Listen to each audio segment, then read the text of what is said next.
Guys, welcome back to Going Deep with Bread English. I'm joined with Jake Loreto himself in the studio from the Breath Movement. And thank you so much for coming down, brother. Thank you for having me. Yeah, I appreciate your time. Can I ask the first question is, how did this all come about for you to get into breathwork? So, bit of a journey, to be honest. I basically fell into it because of my own suffering, my own pain. And, you know, when you get to that point of nervous system overload and anxiety and all these things that happen to a lot of us, you start searching for ways of trying to get yourself back on track. And I guess my journey in particular was a big lesson for me because I wasn't, I guess, awake to my personality traits, awake to stress and the nervous system and any of that sort of stuff. I was, you know, just an average sort of guy, I would say, you know, tradesman, you know, getting paid to play sport. I was partying with my friends, traveling the world, but had personality traits that, you know, weren't really serving me, but I didn't know that at the time because that's just who I was, you know, and that's the person I'd always been. So what happened is one of those personality traits was me being a really massive commitment phobe. And when I met my now wife, you know, I fell in love with her. And usually when you fall in love with someone, you have to commit to some aspect. And that was sort of the last piece of the puzzle for me, which set me over the edge and my nervous system to hit home to me I need to start, you know, looking at things. And one night in particular, I basically started having panic attacks, just randomly. And whenever I would see my partner, I would be having these panic attacks. So I actually became allergic. You could say allergic to her. My nervous system was so scared that of commitment, and as an adjunct to that, of being rejected by her and being abandoned, that my nervous system was trying to figure out a way of me escaping this whole situation, you know. So I started getting panic attacks. I started getting really bad anxiety. And the anxiety itself, I mean, you jumble the letters around in anxiety and you get any exit. And that's what my body was trying to do. It was trying to exit from a situation that didn't feel safe. Didn't feel safe because I felt like if I got rejected, my world would end. All right, so that led to depression, lots of other things, agoraphobia. I couldn't leave my house, and I tried everything to help myself. You know, I you name it, I did it. I did every alternative medicine, you know, kinesiology, homeopathy. I had an exorcism from a local church because I thought, there must be a demon in me for me to be feeling like this. And nothing really helped. You know, I was ordering every supplement under the sun, thinking that it was a bodily issue. Getting excited when a new supplement would come because all the forums would say this will help you. And it never did. It never did. And I use the example of, I guess, water. My life was like I had water underneath my nose. And I was having to control everything around me to make sure that there would be no waves, no stresses, because as soon as the waves would come, I would be drowning again, and I would be at the bottom of the pool, and it would take me a lot to essentially get out of the pool. Eventually I would get out. I would somehow manage to get back out, and I would get stable again. But every time I would come out, I would have more things going on with my mind, more strange happenings in my life that I needed to control in weirder ways. And in particular, the last time was my mind, I was watching, or the news was on and someone had killed someone on the news or whatever happened. And my mind went, you could kill someone. And my soul was like, whoa, what was that? Because there is a difference between your mind and your soul. And you can recognize that through thoughts or feelings? Yeah, well, you can think of it like when you go for a run even. You know, your mind is the one that's saying, hey man, you ran yesterday, you should stop. This is you just walk. You've done so well, just walk. But your soul is the driver. Your soul will keep pushing you through. So there was this chatter.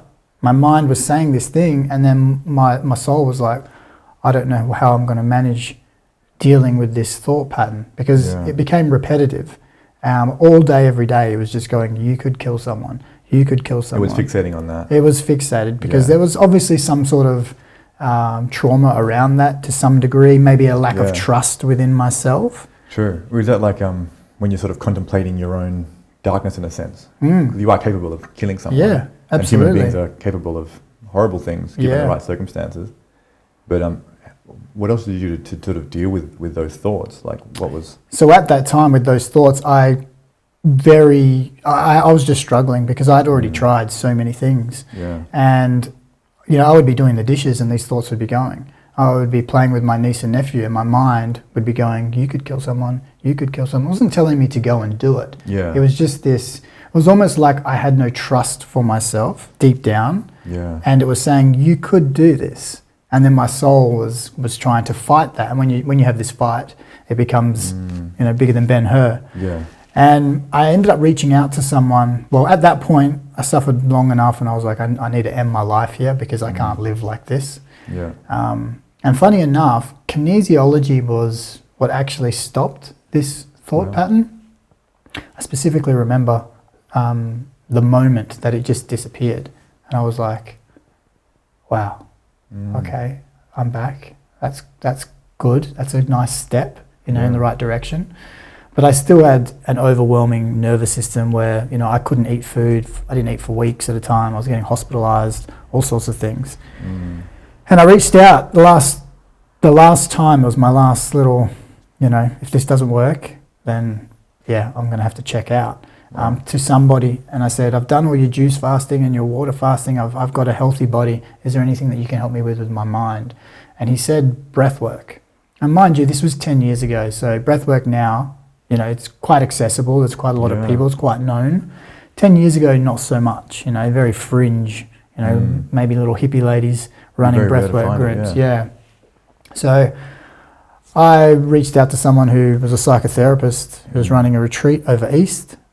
I took myself on this retreat. Took so much Xanax and Valium to get there because I couldn't leave my house. And here I am having to get on a plane and fly over to a place with no safety, no person with me. Wow. So it was really scary for me to do that. Yeah. Wow. And basically it wasn't a cheap retreat.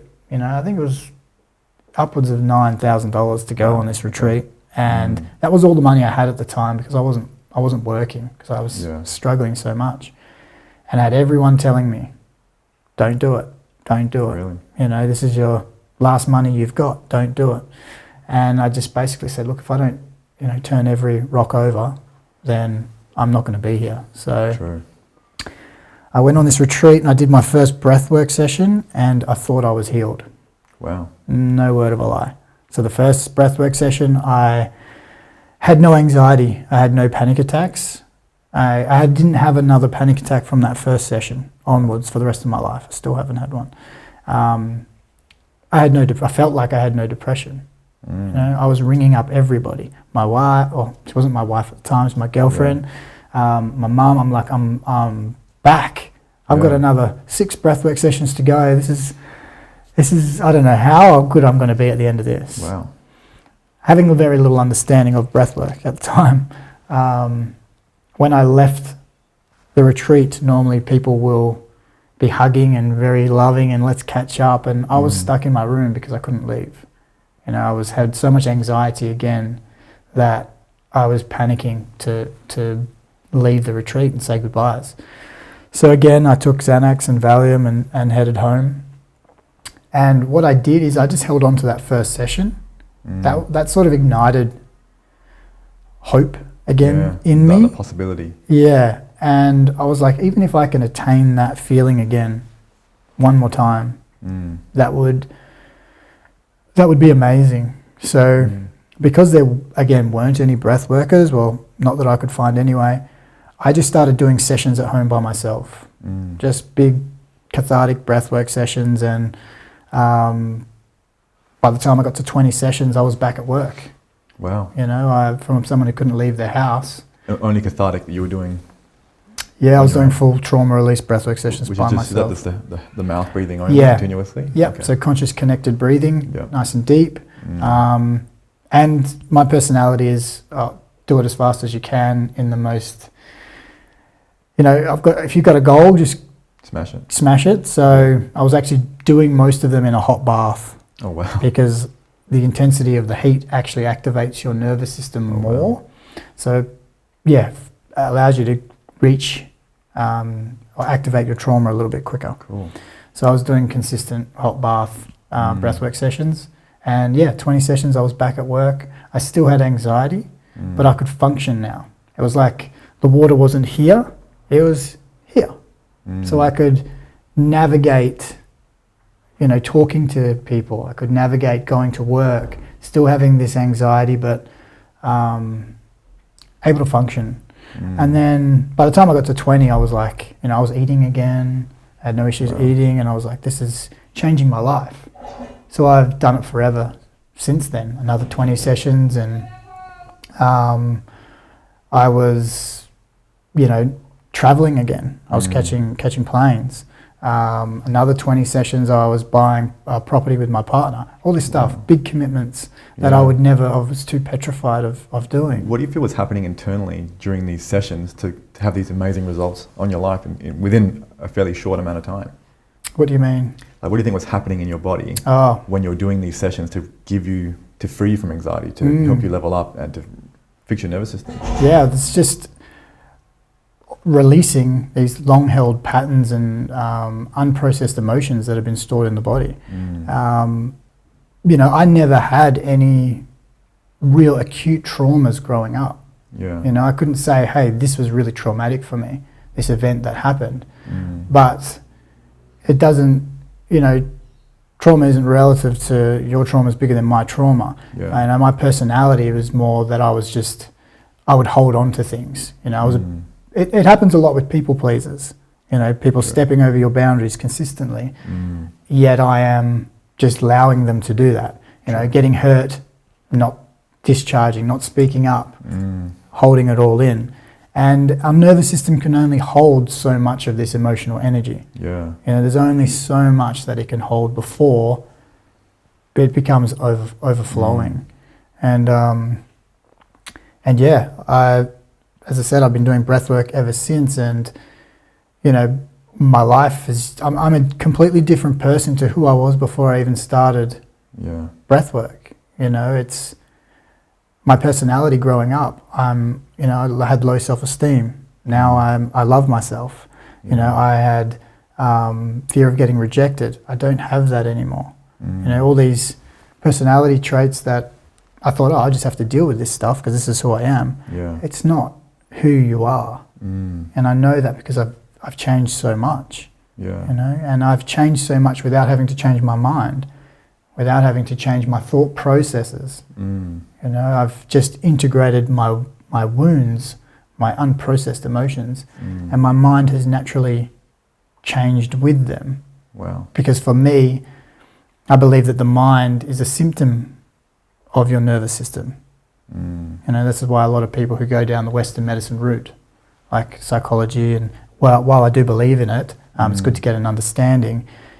You know, if you really want to change your life, you have to. It's all in the nervous system. Wow. You know, and with the mind being a symptom, people of the nervous system and your feelings, you'll notice that the more intense your feelings are, the more intense your mind becomes, because it's trying to suppress these feelings. Yeah, so it's like stronger and stronger and stronger, the protection mechanism. Absolutely. But in actual fact, it's just holding all this emotional trauma down. But breathwork allows you to release that. Correct. So if you don't have, let's say you had a broken heart, you know, you fell in love with someone and they broke your heart, and you didn't process all of that grief and that loss. You just carried on with life and, you know, met another person or whatever. Everyone deals with things differently. Yeah. You're carrying that energy with you. So the next time you meet someone, you can't fully step into that relationship because you have this wound which thinks they're going to do this again to me. True. And when that wound was created, a piece of your personality was created to stop you from feeling this again, or to stop this heartbreak happening again. So you might find that you will step into a relationship and you may be starting arguments that you never used to when they would get close to you, or however it manifests. Okay. But if you integrate that wound, then there's no need for this piece of your mind, this personality to even be there, because you feel safe in love. You feel safe in yourself. And I just say that from experience, because my mind was crazy. You know, I was analyzing everything. I was trying to control everything. I was 10 steps ahead in every situation because I did not feel safe in life. And all I have done is released and discharged my nervous system. You know, it's still a lot more to go. But through just doing this work, my mind has softened. My personality has changed. I've become much more of a yes person and more optimistic person. You know, I look at Facebook memories that come up from years ago, and I'm like, wow, I was so negative. You know, I was so negative, and now like my whole outlook on life is just completely different. It's almost like you've literally been reborn, Judas would say, if that makes sense. Yeah, well, breathwork, you know, another name for it is rebirthing. Yeah, it's interesting. Because you can relive your own birth trauma, but you also are, you know, you're becoming your own alchemical midwife, essentially, because you are rebirthing yourself through a session to a new version of you. You know, and if you keep doing that and doing that and doing that and doing that, your life just becomes incredible, and you attract the most amazing things into your world. You know, as I said, you know, we have our soul and we have our mind, and our soul always wants to expand. It always wants to reach out. It wants to challenge you. It wants to grow. But our mind keeps us safe, and it says no. It says that's not safe. That's not safe. You know, it's like your mind is a vine that's wrapped around your soul, and you can't hear your soul. And even if your soul does speak, you don't trust it. You know, and your soul is your intuition. Your soul is all about feeling. Yeah. And each time you do a breathwork session, you're just cutting that vine, and then your soul can speak a little bit more, and it can attract things into your life that you deserve. You know, you become happy, and you become, you know, content with your life, and your life's purpose starts to shine through. I got a lot of questions for you in that story. Yeah. And the first one is, what do you think it is about love that brought up all that within you? Because it sounds like before that you weren't suffering from the intensity of panic attacks and anxiety as you were after you met her. It was definitely the fear of, I really love this person. You know, I don't think I had been in a relationship where I felt that this person was the one for me. And it wasn't so much the love aspect of it. It was more the fact that the wounds that I carried all revolved around being rejected, being abandoned, not being liked, all these kinds of things, you know. And me, you know, as you develop into a relationship, you get closer and you give yourself more and you give yourself more, and you know, it's scary when you're carrying all those wounds because they're constantly getting activated. Constantly in fear of, am I going to say something wrong and they're going to see me for who I am without my mask on and say, no, you're not for me.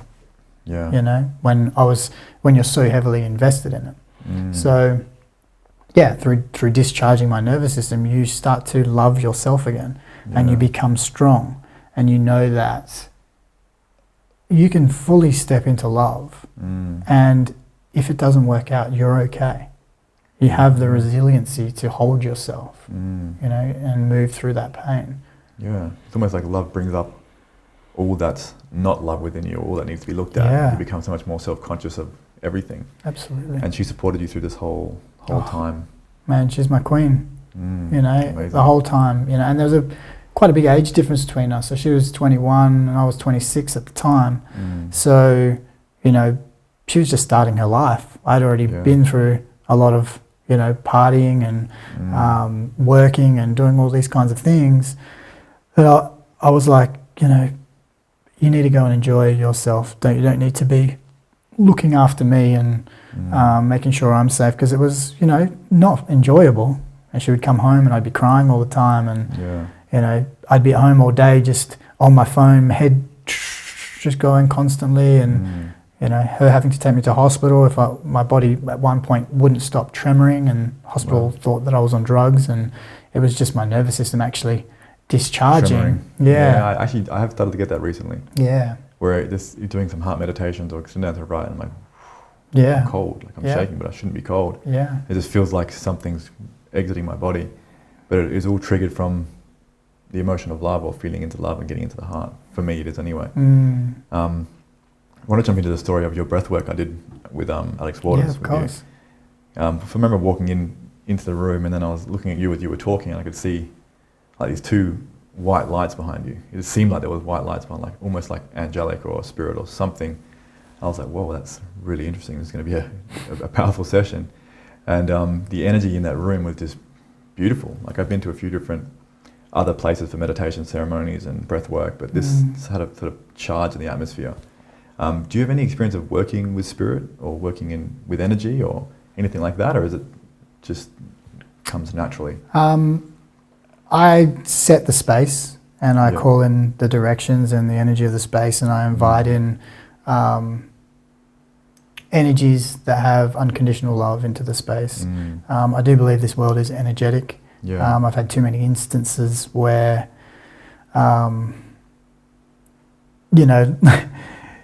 strange things have happened that you can't explain, with energy and beings and all sorts of things.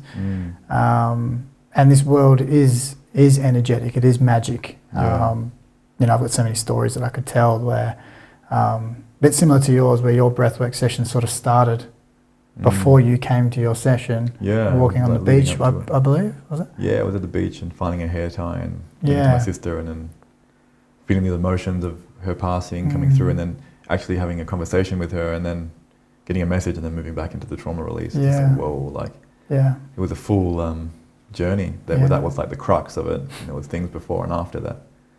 It's funny how that works. It's almost your soul starts to bring in the what's needed before you even go into a breathwork session, and also what's needed after a breathwork session. And I've got a story where on this retreat that I was talking about, where I think maybe after my third breathwork session, I was sitting in my room, and there was 12 o'clock at night, maybe 1 in the morning, and quiet, and I couldn't sleep because I had so much anxiety, and I was just wired. And I remember reading a Facebook post, and they were talking about ask the universe and they'll answer you, and I've never been into that kind of stuff then. I was complete, I didn't even know what breath work was, energy, all that kind of stuff. So, but I remember this, for some reason I remember this.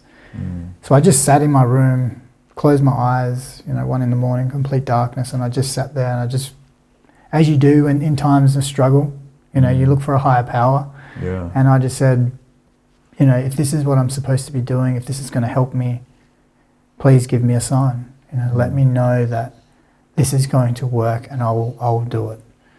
And about 4 seconds later, the guy in my room, I only had one roommate in there, he spoke in his sleep, and he said, "Shut up, everything's going to be okay," in his sleep. And that was the catalyst for me going, there is more to this world than what we believe, because I didn't say it out loud, I said it in my head, and he spoke a couple of seconds after. Fast asleep. And my anxiety went away, and I fell asleep, and I told everyone the next day, and the breathwork facilitator didn't seem surprised at all. He's like, yeah, that's cool. Other people on the retreat were like, in awe, but it was, this world we live is magic, and I do believe there are people that come into breathwork sessions and support people through, because we do carry a lot of the stuff we carry isn't ours. You know, Wim Hof, I'm sure a lot of people have heard of him. Yeah. So he calls a lot of our trauma, he calls it what does he say?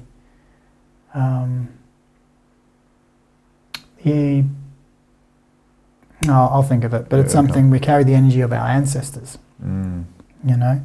So, you know, if your mum had a fear or had a trauma happen to her, there's a good chance that she will pass all of it or some of it onto you as a safety mechanism, because she doesn't want you to go through the same trauma. So you're already born with an aversion to whatever she went through, and that could be public speaking or anything. You know, so when you go into a breathwork session and you potentially start activating these parts of you, it's not yours that you're activating. It's in you, but it could be your great grandma's, or you know, it's their energy. So maybe they come through, maybe they don't. Yeah, I certainly believe that, because my grandmother had really bad arthritis on her hands, and she had some horrific upbringing from what I heard in orphanages and things like that. But then my mother has really bad arthritis on her hands, and I always looked at it as not letting go, holding on. Yeah. Whenever I've had conversations with her about, you know, trauma, upbringing, things of that nature, of a deeper nature, she'll just really go very stern, shut off, and just not want to go there. And I really think it's the answer to helping her with the arthritis and the inflammation of letting go. But she's just not quite there yet. So yeah, absolutely, and control. Yeah. You know, needing to control everything around you. Yeah, true. I got some of that. A lot of that. We all do. Yeah. Yeah. Wow, man, I got a lot of questions written down here. I've got to get through them. Here we go. What advice would you give to those people who were sort of toying with the idea of breath work, or a little bit afraid or unwilling, or heard some bad stories from other different places out there? Yeah, 100% do it. Yeah. You know, this is the body's natural mechanism for healing. You know, a lot of people get turned off because a lot of people tag a lot of ideologies onto breathwork. You know, like religious people might see people talking about energy and talking about shamanic breathwork, and it can deter certain people. This is why I guess when I run my breathwork groups, I try to keep it very mainstream as possible. Yeah. Just to make it inviting for everybody, because at the crux of it, it is just a breathing technique that allows you to access holding patterns in your body, so that they can finally be felt, so that they can leave your body, and then you can be free of whatever that is. You know, and it's so safe. Yeah. You know, how can a natural body mechanism be unsafe? Yeah, that's so true. I've done it with thousands of people. I've done hundreds of sessions on myself, you know, and I've never had anybody. Everyone's alive, everyone's intact. Yeah. You know. But yeah, it does take bravery. You really need to want it. Yeah. Yeah. And what about those people who are thinking about facilitating breath work and learning more about it? Yeah. What advice would you give to them who are just day one, know nothing, but are drawn to it? Yeah. For me, the best way to be embodied practitioner is to do a lot of breath work. You know, I know breathwork facilitators out there that don't breathe themselves. Oh, really? You know, so it's just a career for them, I suppose. Or yeah, and I'm sure their heart is in the right place. You know, we're naturally a caring species. We want to help. Yeah. But it's like anything. Like, who do you want to build your house? You know, the person straight out of uni who has all the knowledge, or the little Italian man that's built 200 houses and had 5 fall over. You know, I want the little Italian man because he has the wisdom and the experience of building, you know. So, you know, my advice for facilitators is do a lot of breath work on yourself. That is where you're going to get the wisdom of where people are at in their session, how to navigate people through their session.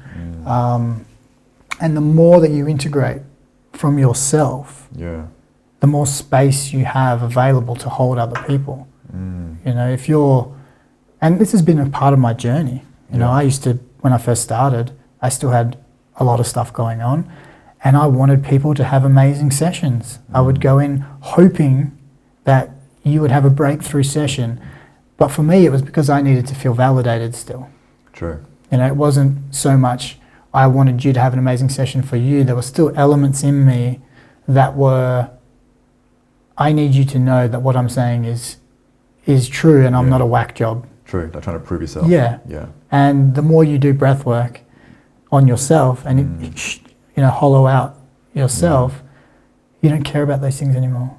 And then I go into breathwork sessions now not expecting you to have anything happen, because you may not have anything happen, or you may have the most amazing session that's completely changes your life. Yeah. And when you have a facilitator that can hold you with that kind of energy, that's where the magic happens. Beautiful. Yeah. What is that art of facilitating and holding the space of people? Because I'd imagine there'd be a lot of different reactions from different people, and in like whether it's anger outbursts or crying and that sort of stuff.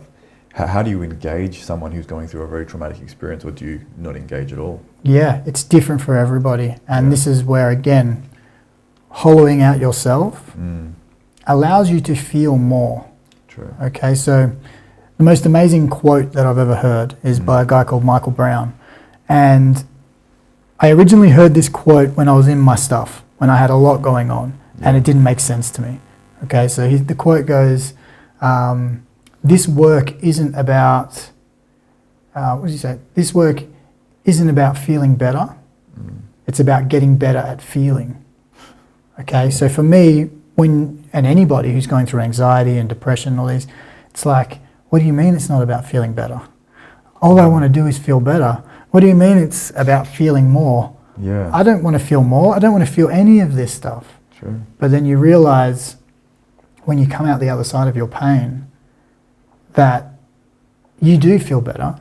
You know, you do feel good, and that is awesome. But the best gift out of everything is that you have the ability to feel more, because you have the capacity to feel more. Yeah. So you say yes to everything rather than saying no, because you're like, hey, I can do that, even though it scares me.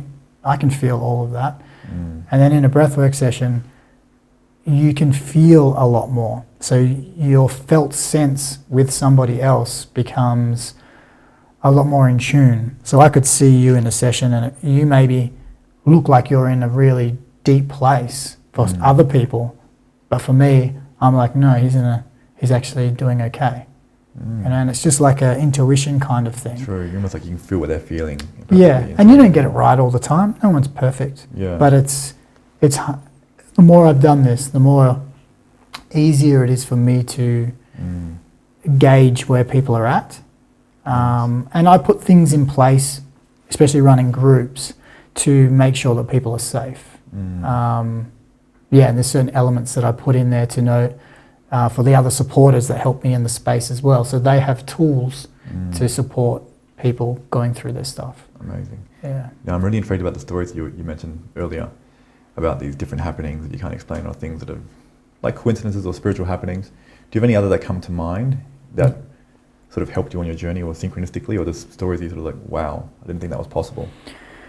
Yeah, and probably my most incredible story was I was doing a breathwork session on a training that I did, and we actually did a session with a crystal. So our teacher told us to grab a crystal and hold it, and we worked with that crystal during the day, and we did a breathwork session with that crystal. And you know, again, at the time, crystals weren't really my thing. I was just like, cool, let's just see where this goes. It was the most profound breathwork session I've ever had in my life. Wow. So what happened was I was breathing, and then all of a sudden so just backtrack one step. So you can have memories and you can have visuals in a breathwork session playing out. Me personally, I don't normally have those. Mine are normally just physical experiences, emotional experiences. But this was a very visual one for me. And I was underneath a tree, and there was a big tree that went up, and there was a branch that was over the top of me. And I was breathing under the tree, laying under there, and an Aboriginal man was next to me. And he had a branch, and he was going like this over the top of me. And as he was doing this, I was bawling my eyes out. I didn't stop crying, I think, for maybe 20 minutes. Wow. And it wasn't my pain. It was the pain of him losing his land. It was the pain of the intrusion on his land. It was the pain of losing his family and culture and all this kind of stuff. Wow. And I came out of this breathwork session just because I'd probably done about 80 breathwork sessions up to that point. And I was just like, whoa, I can't believe that just happened. Yeah. I've experienced a lot of breathwork, but I never anything like that. And the next day I went to work, and I was working in Fremantle somewhere, and the old Fremantle houses have quite high ceilings. So, there's not a lot of stuff up in their roof space because you need an extension ladder and all sorts of stuff. So anyway, I set up, got in their roof space, and as I pulled my head in there was a pamphlet. And the pamphlet had the tree on it. It had the tree, and it had the branch on the side. And it was it was a brochure for an Aboriginal uplink centre. And the tree said wrapped around this thing was, wrapped around the tree in words said, the healing tree for the family spirit, wrapped around this tree. And I was just like, this is the tree. I just had this in a breathwork session, and now I've got this pamphlet that shouldn't be in this roof, because what are the odds of that? What are the odds of that the next day? And that pamphlet comes to me to every breathwork group I have. I've still got it, and that was probably about 8 years ago now, maybe 7 years. Did you go to that centre and actually see the actual tree? I haven't, but I think I've had this tree come up in so many other journeys for me, plant medicine, breathwork sessions, shamanic journey, all kinds of things. It keeps coming up, and I think I've found the tree. I was just online, and somehow this tree showed up to me, and it's in South Australia. And when I saw it, I wasn't looking for it. My heart just sort of came out of my chest. And during a plant medicine journey, I was told that I need to go. Oh, dude, 100%. I need to go to the tree, and I need to breathe underneath this tree. I feel that. Don't know why. And even right now, talking about it, it's like. I was just feeling like energy coming through my body as you were telling the story. I think, I'd love for you to go to that tree and then make a little video to make sure you all know that you got there. Yeah, man. Yeah, I'm excited. We're actually, me and my wife and my little girl are heading over east on the 17th. So when we go through South Australia, it's going to be on the bucket list. Amazing, man. Yeah. Amazing. Let's get to this water.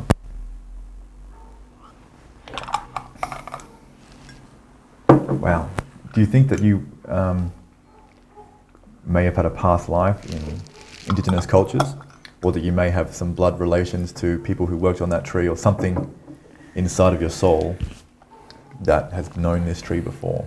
Yeah, I'm not sure. I think energy can play through people. Stories can play through people who maybe vibrate with that whatever took place there. Because the world it's all vibration. Energy is vibration, and this stuff that surrounds us, we take it for granted. We don't realize that we're in something. You go like this, and you can feel it. On a windy day, you go outside, and it's blowing against you. There is matter around us, and that, I believe, is what connects us all. This is what my vibration, my energy connects to yours, and the more people work on themselves, they will change their density, and it affects everything. Wow. It affects everything. So that's why I always say to people, the best thing that you can do for the world is work on you. Yeah, true. You can't change anybody else, but you can show up for yourself and integrate yourself. So in saying that, I don't know. I don't know yet. Yeah, I'll share a story with you. One of my friends he was trained by a couple of shamans in South America through rigorous training and that sort of thing. But he came back to Perth, and he works with different plants, and they sort of reach out to him. And for whatever reason, Frangipanis were reaching out to him through synchronicities and through ideas and thoughts and feelings to work with them using the leaves and just connect with them during his ceremonies.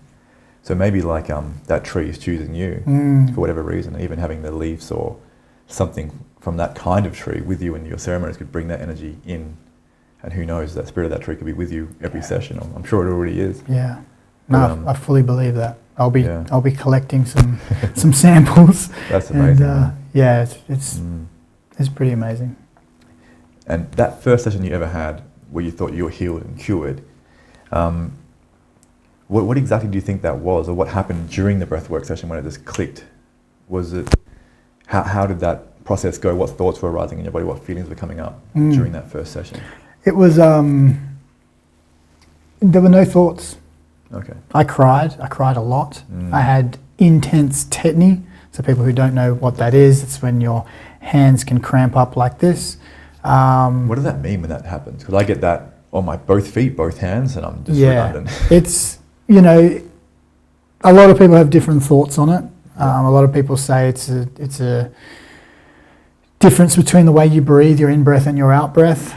I'm not so much inclined to think like that, simply because I've seen tetany in so many other instances that don't involve breath. True. Okay, so I've seen you know, friends get tetany when they've had cambo, you know, legs and hands. They weren't breathing any differently, but they went into tetany. I've had people in plant medicine journeys get tetany. You can get this nervous system response. People who take certain drugs as well can go into this kind of position. So for me, it's a nervous system response. And my first probably 20 sessions were all tetany. Wow. Tetany. And after that, it just stopped. Wow. You know? And for me, if you look at I guess, what you would consider your hands are, this is where you control everything. And a lot of people, I guess, who have the need to control everything, breath work will come in and it will start to integrate these holding patterns in your hands. Hands are so important. You know, this is an extension of your heart. Yeah. This is where you protect yourself. This is where you create. This is where you connect. This is where you love. You know, so there's so many blocks in this kind of area. So, but the beauty with breathwork, beauty with tetany is you can breathe through it. You know, it can be an intense experience, but it does pop. You know, you'll get taken to a point of surrender and it will disappear. And usually when it disappears, an emotion will come through, not all the time, but a lot of the time. Wow. And when that happens, you know, when you breathe through your tetany, it can be some of the best sessions you'll ever have. So that's what happened in my session. I had tetany. I was in an incredible amount of discomfort, and I just kept going because I was ready to die. You know, I was in so much emotional pain. I was like, I don't care about this.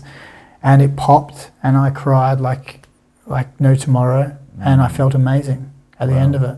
And that was the first time you cried in a while, that very first No, session? I was crying all the time. There's a difference between superficial crying and accessing the wound that is forcing you to cry. Wow. There's a difference. And you speak to anyone that does breath work, and when they say that they cry, they're like, this cry came from a different place. It wasn't a cry just like I feel sad. It was, no, this is a cry From the soul. from the soul. Yeah. Wow, that's powerful, man. Yeah, because coming back to my hands, I'm really glad you shared that with me, because I'm going to really push through in my next breathwork sessions. And the intensity is always different. But there are also things you can do to mitigate how much tetany you get. You know, a lot of people who get tetany tend to have quite tight traps. Yeah, same. Yeah. Is that you? Oh, intensely. Yeah. So, because I've been doing this for 10 years, I notice patterns that form, and a lot of people that get tetany tend to have really tight traps. So when they go into sessions, their arms tend to lock like this, and their arms go like T-Rex. into a T-Rex kind of position. But because their arms are locked, the energy that you're bringing in with the breath goes into your arms and starts to build, but it can't come back out because you are tight, you are locked. So bringing movement into your shoulders and contraction as you breathe starts to dissipate that energy and allow it to come out of the body. Wow. So that's a beautiful way of mitigating the intensity of the technique. It may still come, but it won't be as intense. Now, when you're doing breathworks, one-on-ones versus groups, what is the big differences in that for the experience of the person or the breather? Yeah, so one-on-ones, the breather is usually on their own journey. They're usually a lot more present with themselves, and they obviously have the presence of a facilitator to support them through their whole journey. Whereas with groups, there tends to be a group energy. And other people's catharsis can open up other people. So it's like a big energetic exchange. Yeah. So someone might be holding on, they can feel like tears are wanting to come and they're holding on, and then someone, 3 people away has a big cry, opens themselves up, and then this person feels then safe to let themselves cry. So, and that's the same with anger, and it's the same with, everyone thinks that breathwork is all about these heavy emotions like anger, grief, sadness, but you can have joy, bliss, pleasure. All these beautiful emotions come up in a breathwork session as well, because your joy can be blocked. What if you grew up with an alcoholic mother or father and you couldn't show your joy in the house because you would get in trouble? Wow. So that would get suppressed. So you can be in a breathwork session and just be laughing, and you probably haven't laughed like that in a long time. It's the same with the cry. It's a real cry. It's like you can be laughing and it can be an absolute belly laugh, and there could be people crying around you and having anger come up, and you're just in your own space enjoying your laughter. So it's, groups are a little bit different to one-on-ones. Can someone release for somebody else, so to speak, in that group environment? Like someone's energy is attached to someone else and they release it sort of shamanic style? Does that happen? No one can do that for another person. It has to be. Yeah, I don't believe so. Potentially. I haven't seen it that much. You can have sessions where you're deeply holding other people through their sessions. But whereas some people are releasing for other people, I would say the only people that could potentially do that would be people who carry the same energy, like a mother, a son, mother, daughter, like family members, where they potentially are carrying, the same story. Yeah, so you're healing, up, down, sideways, so to speak. Yeah. Have you ever heard stories of that happening, sort of like a daughter or someone in the family have healed something and something shifted for someone else without them even knowing it? I've had a few people mention things like that, and there's a beautiful book, the quote I said before, Michael Brown, he's got a book called The Presence Process, and he talks about a story in there where a father had his daughter who was only a young girl, and something going on with the mother, and the mother put her into a psych ward. And the father went to Michael Brown and said, "What do I do?" And he said, "You just need to work on you." And he just kept doing breathwork sessions, and then the daughter got better, a lot better. So I haven't personally experienced too much of that, but I do believe that it can definitely happen. That's amazing. So it's a good notion to know that when you are healing, you're helping your future kids and your parents, siblings, all at the same time. Absolutely. Wow. Yeah. If you can, discharge your nervous system and the amount of safety mechanisms that you have stored in your body, then you don't pass that on. You're breaking the cycle. Yeah. You're going to be bringing into this world kids who are a lot more empowered. And it's probably been over the last 100 years that things have really gotten scary for a lot of humans nowadays. Yeah. I look at photos of people who used to build the buildings in New York and stuff in like 1800s. That. Yeah, well, they're just sitting and having their lunch on these big beams, steel beams, hanging no harnesses, and there was no fear. Yeah. And now look at us now, that you would never catch. 95% of the populace wouldn't do that. Yeah, it's almost like humans have this need to overcorrect everything.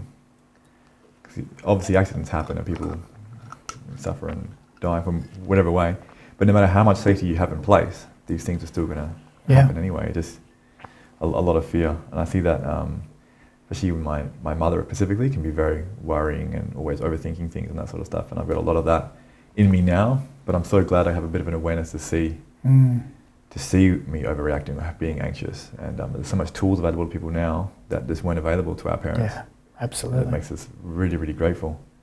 What are some of the practices that you do on a daily basis to keep yourself energetically flowing, but also able to facilitate and hold such vast groups of people? Yeah. So everyone always says to me, do I have a daily breathwork practice? And I don't lie, I don't. Yeah. Because my life now, I feel like I've done so much breath work on myself that my nervous system is generally calm all the time.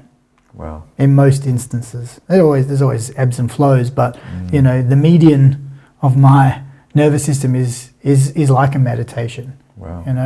And I still do things that I enjoy doing, like I do a sauna every day.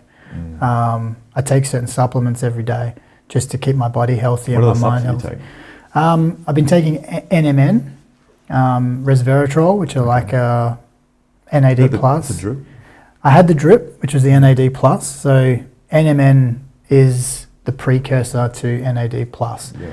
And it's basically like a coenzyme that has anti-aging effects. Oh, wow. Repairs the brain, cells, all sorts of things. How do you feel when you've been taking it? Amazing.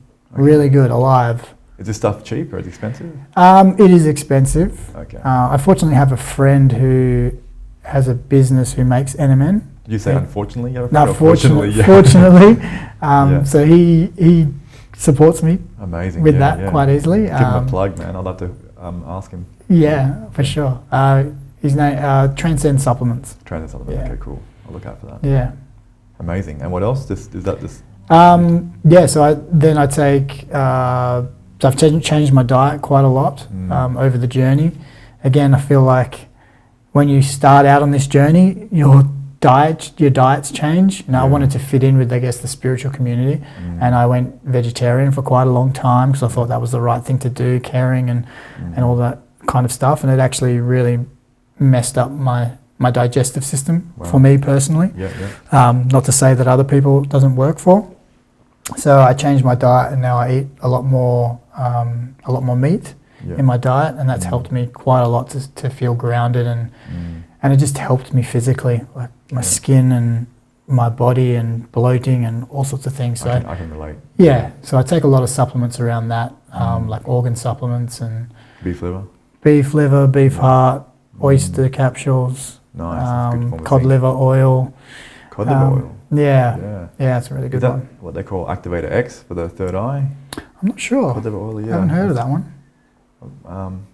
Is cod liver oil also called ratfish liver oil, or is that different? I'm not sure. I don't know, because I was told to have something called Activator X, and I'm pretty sure it's cod liver oil, and it really helps your pineal gland or your interesting glands in the brain. But I want to make sure. Interesting. It's got a lot of vitamin A in it. I know that. Yeah. But yeah, I take that, and I take that with the NMN and resveratrol because they need to have fats with them to. Fat soluble vitamins. Yeah. Yeah. So. Beautiful. And yeah, I live a pretty good life. Yeah. I love my life. We do lots of things as families. We go for rides. We go to the park all the time. We go for walks. We go to the beach. Like it's a very relaxed lifestyle I live. It looks very beautiful lifestyle you got. Yeah, it's awesome. I could definitely see just by looking at your profile, like, well, this guy's had a huge shift in his life, which we've just discussed. Yeah. But before all of this, you were just suffering from anxiety and panic attacks, and if you went down the traditional road, chances are you would be diagnosed with anxiety or given SSRIs, and it would not help you at all. Yeah, and I did that. I saw countless psychologists, psychiatrists, because I had the OCD thinking and these intrusive thoughts. So I was like, these guys have got to help me get rid of this.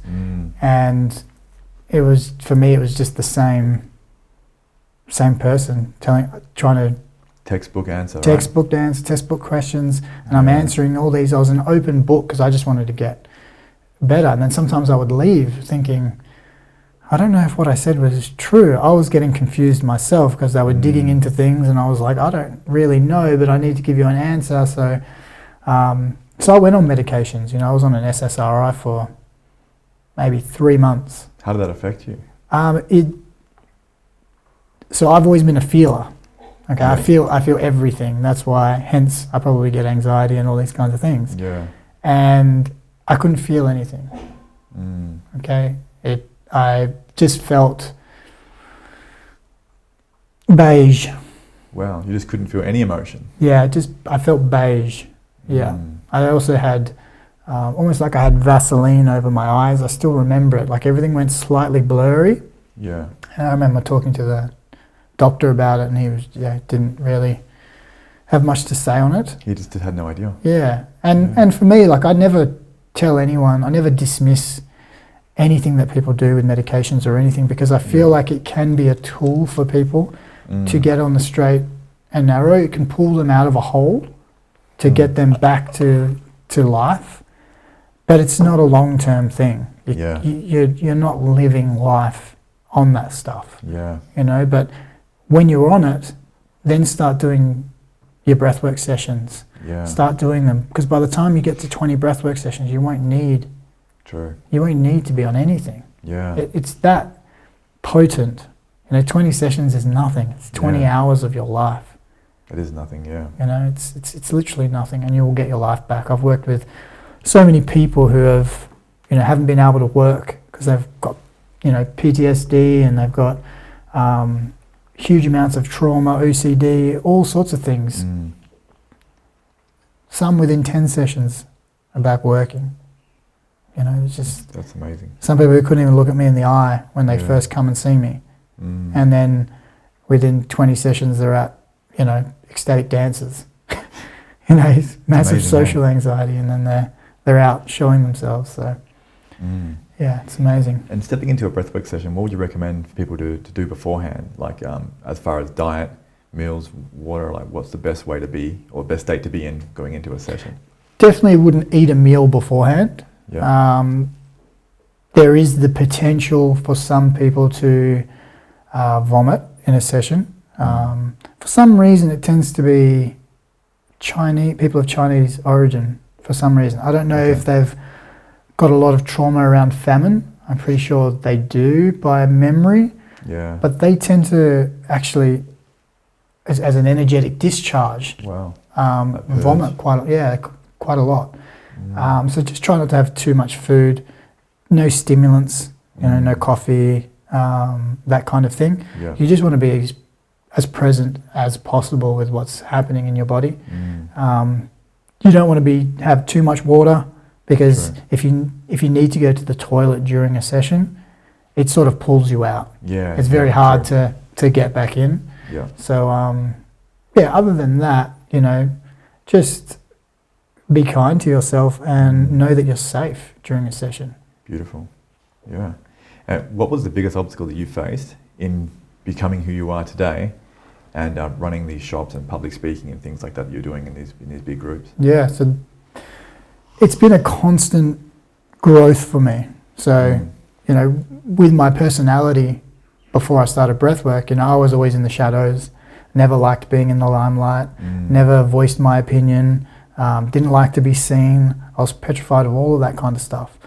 So as I started doing breathwork and slowly starting to integrate these personality traits that I had, you're always met with the opportunity to step through a new door.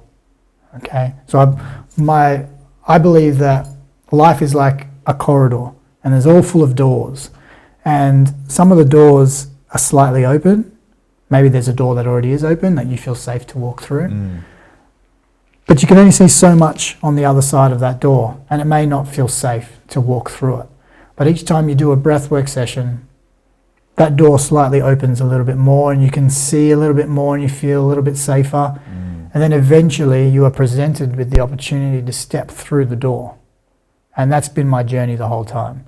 Wow. So it's been integrating myself, and then the world, the universe, has been presenting me with opportunities for me to slowly step up, slowly step into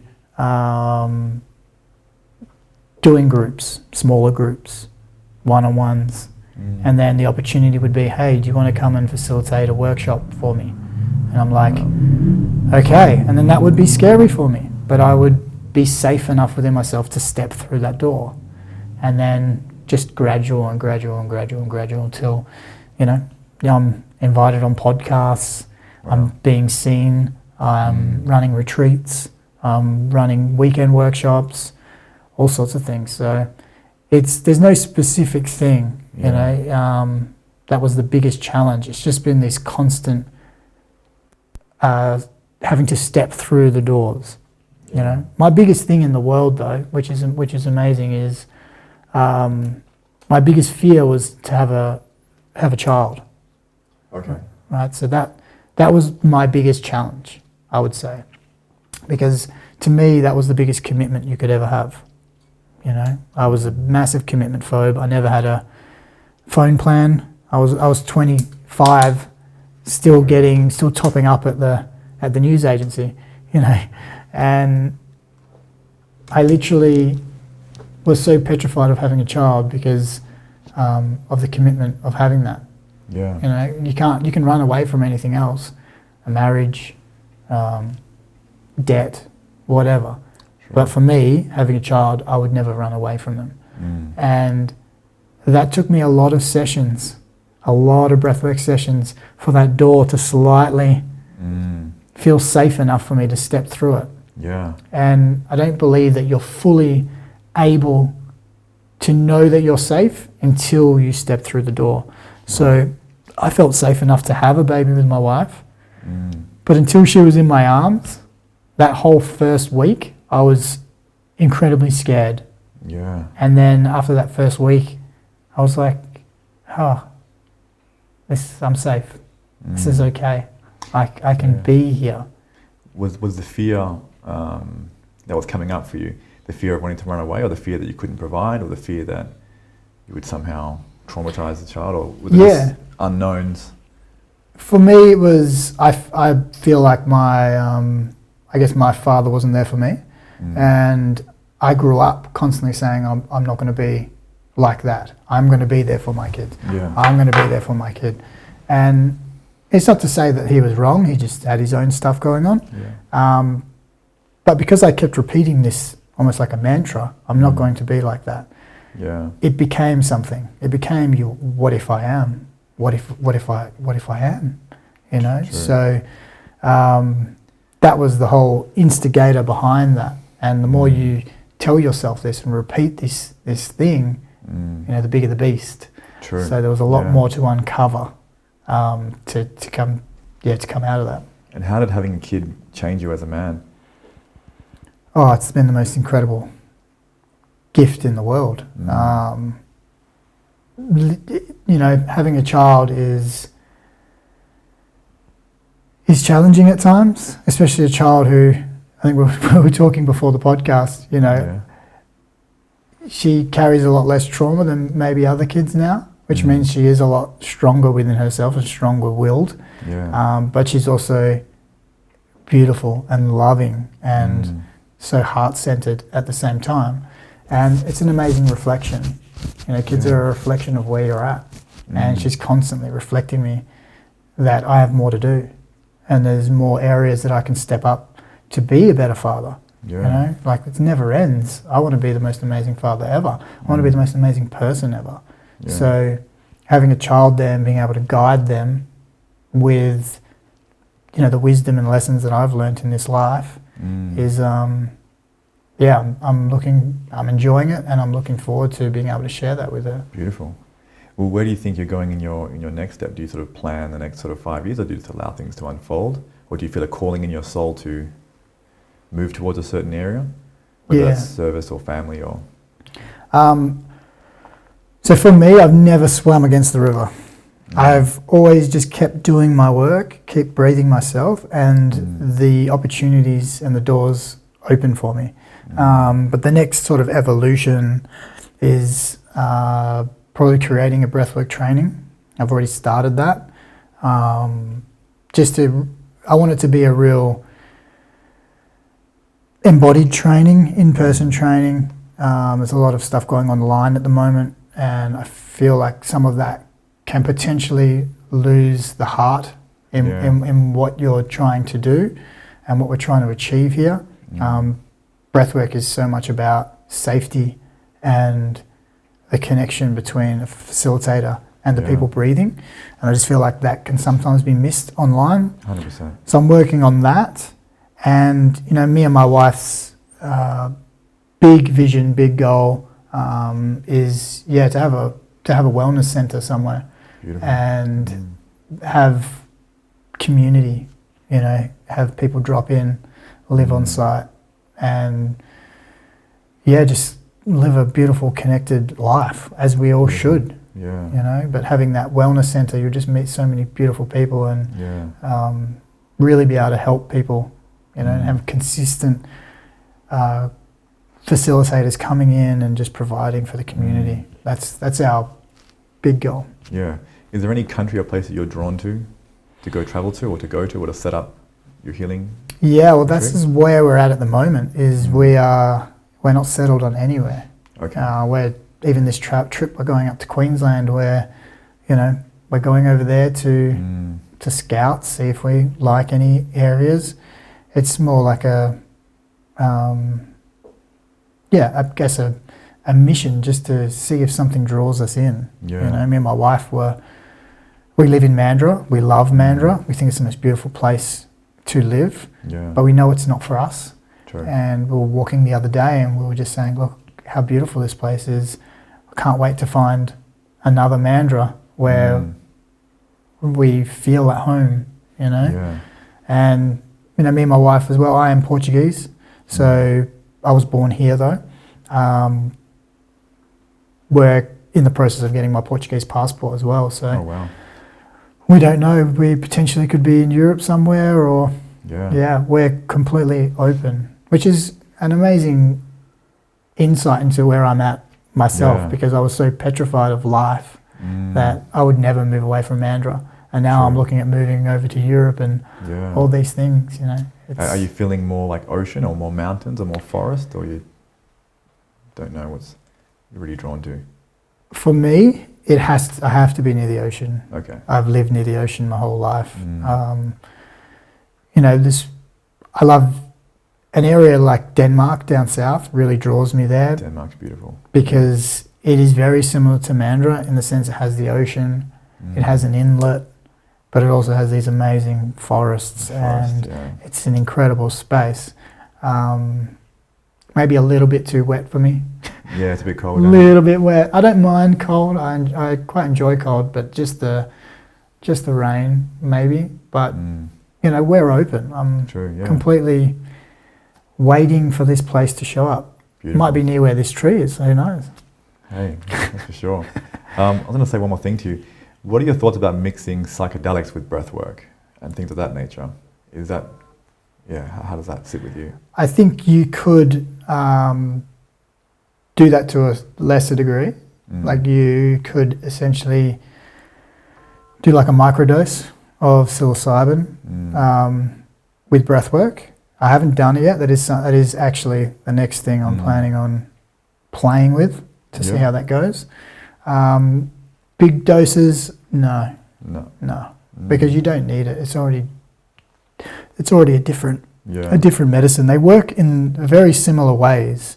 So, as I said, our mind is the gatekeeper of stopping us from feeling. So when these feelings start to come up, our mind gets activated, and it says, all right, let's figure out a way of pushing this down or escaping this feeling. Breathwork, all that breathwork does is it turns your mind off. It's like having two guardsmen at the gate of a castle. Breathing and psychedelics. Walk up to the guardsmen, like, hey, can we get in to the feelings in the castle? And they're like, no. You breathe and then you take psychedelics. It makes the guardsmen fall asleep, and you can enter the castle. You can go down into the darkness, down into the dungeon, retrieve the treasure, and then you can head back out. Yeah. What advice would you give to people who are toying with the idea of psychedelics and going down that road?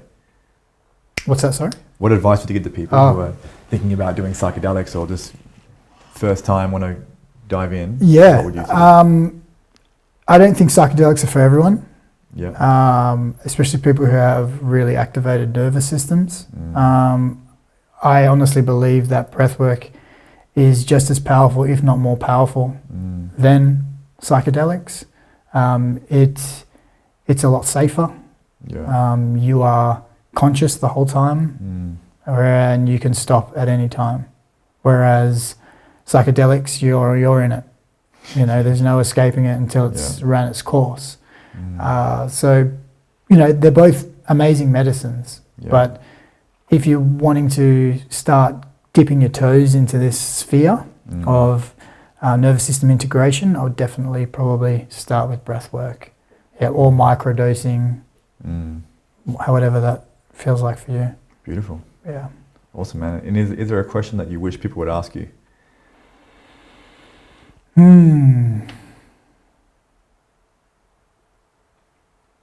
haven't really thought about that. That's a good question. Like a truth that you've learned the hard way, or something that's come up for you that's really profound and important that you sort of wish you could share, but it just doesn't really come up that often.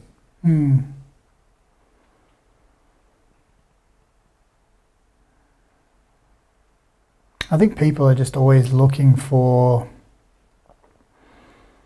someone else to fix them, or looking for someone else to tell them they're okay, or they have an answer, or do this and do that, and you fix me. It's like every modality out there is going to somebody and saying, can you fix me? Yeah.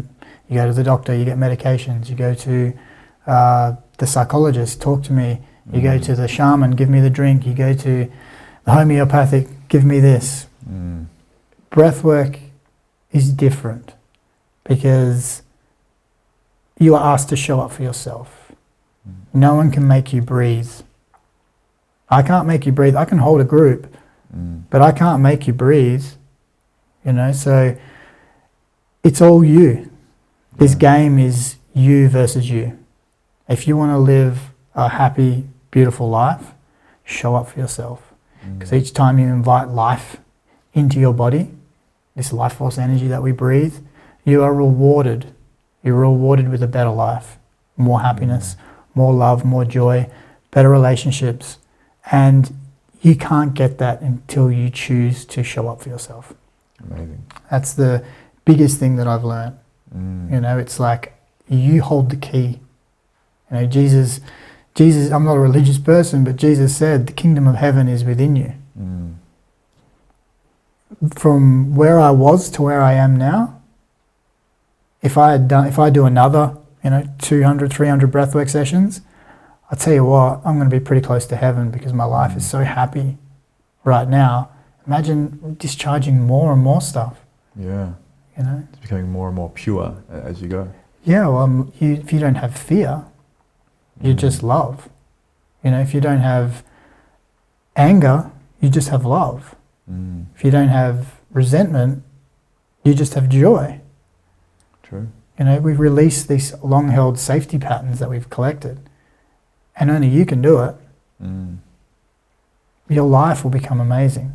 So the more you show up for yourself, the better your life will be. Beautiful. That's the biggest thing I can say to people is, you hold the key. You hold the key to your future. Beautiful. Things like meditation, enlightenment, ascension, all those different types. Do you do much meditation work? Not a huge amount. No? As I said, I feel like I've done enough, so much breath work that my mind is sort of, clear. I feel like I'm in a meditation. And I've got heaps to go. I'm not sitting here saying, hey man, I've done this, I'm above anybody. My life is good, my mind is quiet a lot of the time. It's a very rare thing to hear from somebody. Yeah, but I believe that breathwork is the path to enlightenment. Because I believe enlightenment is heaven. Yeah. And because what is enlightenment? What is heaven? It's the connotations would be joy, happiness, peace, love. True. And if you can feel like that all the time, then you are in heaven and you are enlightened, you could say. Have you ever had experiences with spirit, or seen them or heard them or anything of that nature? Or has it all just been sort of these states of nirvana within? Yeah, pretty much just states of nirvana. But I definitely know there are spirit there's spirits, because I do a lot of breath work at home, so I get a lot of things happening around my house that have been released by other people in my home. So I know that, spirits and all sorts of stuff like to hang around and do their thing, but no real angelic callings and that kind of thing for me. Not to say that they're not there and they don't help me, but being real, it's like, it's not for me. I haven't had these happen just yet. That's cool, yeah. So after you've had sessions with people in your home, you've noticed, the energy is a bit off in your house and that sort of stuff. How do you sort of prepare a space, and also when they've gone and you want to clear your house again and bring it back to normal, what are some things you do to really fix the energy of your home? Yeah, or harmonize it, sorry. So I have, I use a lot of geometry. Yep. Which is this. Necklace, yeah. I have a lot of biogeometry. It's a cube that transforms the energy of your house. Wow. There's also different shapes that you can put on. I put on the windows and so forth around my house, which is to keep the energy nice. I smudge the room before and after clients, and in between clients and myself. I put salt at the door before people come into. Oh, nice. It's like a witchy poo kind of concoction before people step into my house. But no matter how much you do, sometimes you do get things still come in. We had an incident probably a month or so ago now where I was sleeping and I could feel something was trying to either attach to me or like it was just annoying me. Kind of but mischievous. And I remember listening to a podcast once where they deal with this kind of stuff, and they said that they've tried everything to like work with spirits to get them away, and they said that the only thing that works is the name Jesus Christ. So I remembered this. So when this thing was happening, I was just in my head going, in the name of Jesus Christ. Yeah, like in the movies. Like just in my head, I'm like, you're not welcome here, leave. Because I had my daughter next to me in the bed and my wife. And it happens a little bit for me, but I don't really share it with my wife because I don't want to I know what you mean. Scare her. And then she woke up in the morning and she said, I had such a terrible dream. I had all these horrible pictures and all these things happening to me in this dream. And she's never said this to me before. Yeah. And I was like, well, there was something in the room last night. Oh, wow. So we have a friend that clears spaces, and she comes around and she does her thing, and sorts all that out. And it's really interesting because there's only 2 mirrors. I didn't realize that mirrors apparently are a portal. Oh, really? Yeah, I had no idea. This lady told me. And we have biogeometry shapes on every single mirror in my house. Nice. Our bathroom mirrors, we have like wardrobe mirrors. Everything has biogeometry shape. Yeah. There's only 2 mirrors that don't have them. One is behind a door, which we need to throw out the mirror, so we just put it behind the door. And the other one is a circle mirror in our dining room. And it's hard to put this shape on a circle mirror because it would just look, it's like a 90-degree shape, so it would look a bit silly. And when she came back out, she doesn't know this. She came back, she's like, there was just 2 mirrors in your house that were causing a bit of funkiness. And it was the one behind the door and the round one. And I was just like, it just confirmed with me that what she was doing is legit, because there's always this aspect of me going, is this real? I don't know. But out of the 20 mirrors, she said these 2 mirrors are a bit funky, and they're the only 2 that didn't have this little clear L90 shape on it. And that shape just sort of harmonizes the energy or allows it to be more of love or... Yeah, it just stops electromagnetic fields and that kind of jazz. Wow. It looks like that little shape there. That's cool.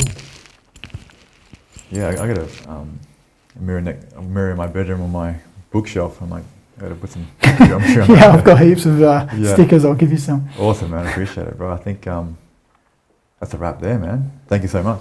Thank you, bro. That was amazing. Yeah, love it.